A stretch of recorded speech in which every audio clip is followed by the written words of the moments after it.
Yo, what's up? In this video I'll show you how you can use the Highlighter Pro to highlight whatever you want, from articles to YouTube comments maybe, or Twitter posts, or some science-based articles if you work for fitness influencers, for example. But enough talking, I'll just show you how you can do it real quick. So unlike my other packs, which is usually effects pack or tiles pack, this one is in the generators. So you can see we have the Highlighter Pro here, and then we can just add it above the layer we want to be highlighted. So as you can see now, we get this pretty cool looking highlighter here.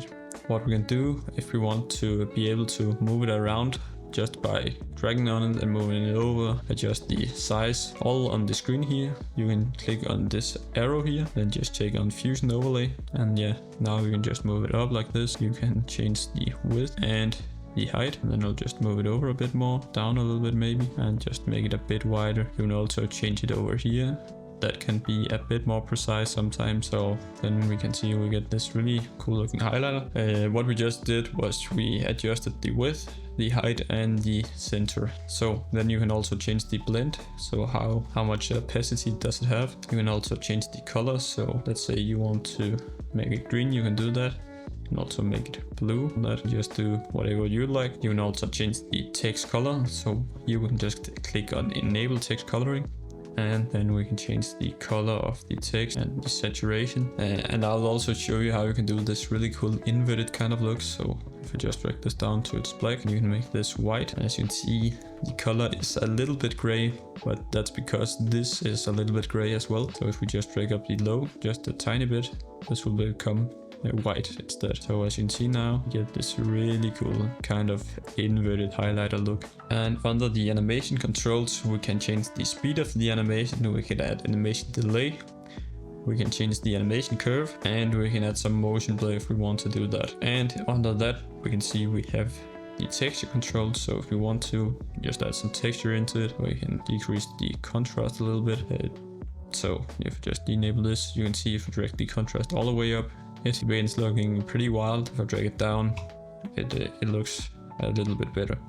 So the contrast is just how much is it affected. This is just made with a fast noise and a displace node in the Fusion page. So if you know how that works, it's just working the exact same way. Details, if I zoom in a bit, you can probably see it a little bit more clear. Details is just the details in the texture here. So if I drag it all the way up, you can see it's a lot more detailed around the edges. If I drag it down, it becomes less detailed. The size is also just how small is these curves into it, or how big are they. If we think it looks a little bit, if I just drag up the contrast a bit, if we think we don't like the look here, you can just move this a bit until you get something you like. If you want to add a drop shadow, you also have the opportunity to do that, so that's pretty cool. Let's say you want to add another layer, and you don't have to just grab a new one like this. You can just hold Alt and then just drag it up, or Option on MacBook, and then just drag it up like this. Just decrease the end. We can just enable the Fusion Overlay again, and we can drag it down, and then we can highlight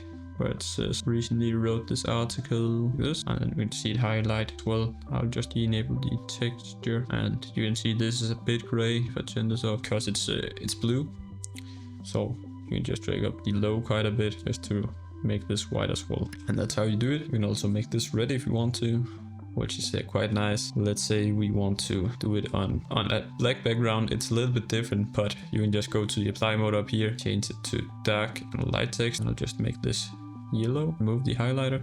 I'll just make this black maybe. Increase the height. Let's just do this comment here. Remove the texture. Just move it over a bit like this. And as you can see, now we get this really cool looking highlighter. If you want to add multiple, we can just do the same thing. Hold Alt and drag it up.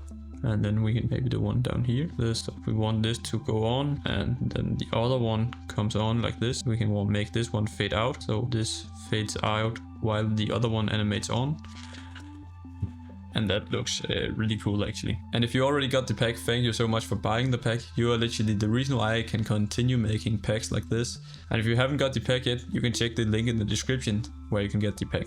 Thank you so much for watching, and have a great day out there.